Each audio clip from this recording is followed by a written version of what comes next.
teman-teman terkasih dalam Tuhan Yesus Kristus. Perkenalkan, nama saya Lauren Gunawan dari GKJ Sabdawina dan Kodran.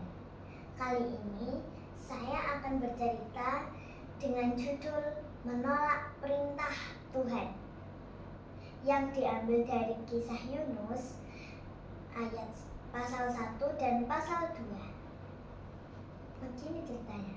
Pada suatu waktu Allah memberikan perintah pada Nabi Yunus untuk pergi ke kota Niniwe dan berseru pada penduduknya karena kejahatannya mereka yang besar telah sampai padanya.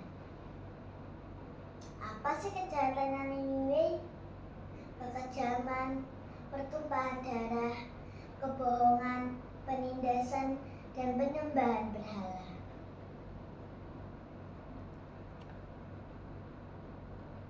Kota ini penuh dengan kekerasan, pembunuhan, dan perbudakan.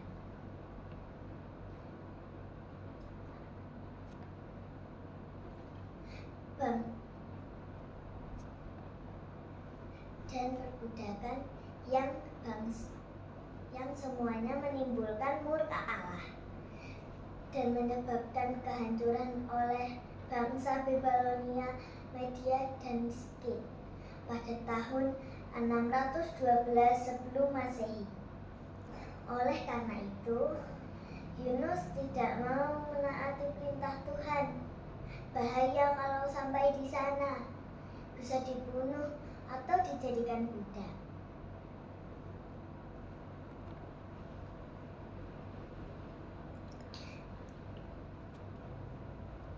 Karena itu, Yunus pergi ke Yafo, naik perahu menuju ke Tarsis, arah yang berlawanan dengan Niniwe. Aman. Ketika perahu mulai menjauh dari pelabuhan, Tuhan mendatangkan angin ribut, sehingga terjadilah badai besar di lautan. Wush. Orang-orang ketakutan. Supaya tidak tenggelam, mereka membuang muatan perahu ke dalam lautan agar perahu tidak karam. Mereka menyebut Allah mereka masing-masing, tetapi badai tetap besar. Perahu hampir pecah. Yunus tidak ikut berusaha menyelamatkan perahu. Bahkan dia tidur nyenyak di bagian perahu yang paling bawah. Nahkoda membangunkan Yunus, kemudian menyuruh Yunus agar menyebut nama Tuhannya. Siapa tahu Tuhannya mendengarkan seruan Yunus. Yunus ditanya, dari mana asalnya, bangsa apa, dan apa pekerjaannya. Yunus berterus terang bahwa dia adalah bangsa Ibrani.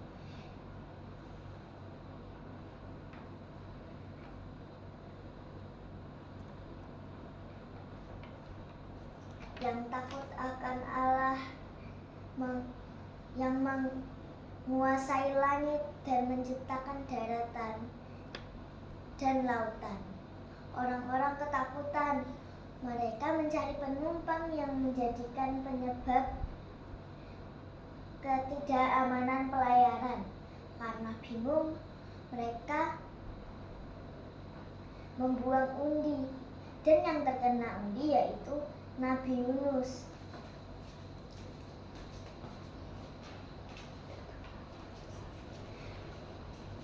Lalu orang-orang bertanya, bagaimana cara agar badai bisa reda? Yunus berkata, campakkanlah aku dan buanglah aku ke dalam laut.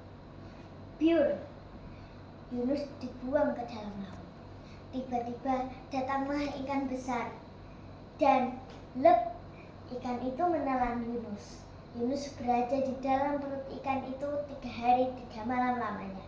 Aduh, gelap sekali, baunya amis, sesak di dalam kegelapan perut ikan.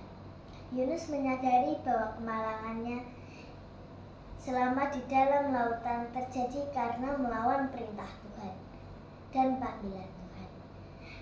Dalam doanya, Yunus menyatakan bahwa ia akan tetap berpegang pada kasih setia Tuhan dan membalas nazar-nazar yang telah diucapkannya, karena keselamatan berasal dari Tuhan.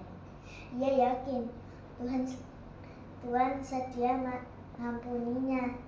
Ia juga berjanji akan selalu bersyukur dan mau memberikan persembahan kepada Tuhan. Tuhan berkenan memperhatikan doa Yunus. Dikeluarkanlah nyalah Yunus dari dalam perut ikan, dan Yunus selamat sampai di daratan. Yunus menyadari bahwa dirinya diselamatkan oleh tangan Tuhan dan memperbarui komitmennya untuk taat pada Allah dan melakukan kehendaknya. Sekian ceritaku hari ini. Dari kisah ini kita mendapat pelajaran. Tuhan Maha Baik. Siapa yang mau bertobat pasti diampuninya. Ingin cerita kelanjutannya dan kisah-kisah lainnya? Teman-teman yang rajin membaca kitab suci ya. Sebelum berpisah, saya punya sebuah pantun. Sungguh indah bunga di taman, semerbak bau aromanya. Taat dan setia kepada Tuhan, pasti upahmu besar di surga. Terima kasih, Tuhan Yesus memberkati.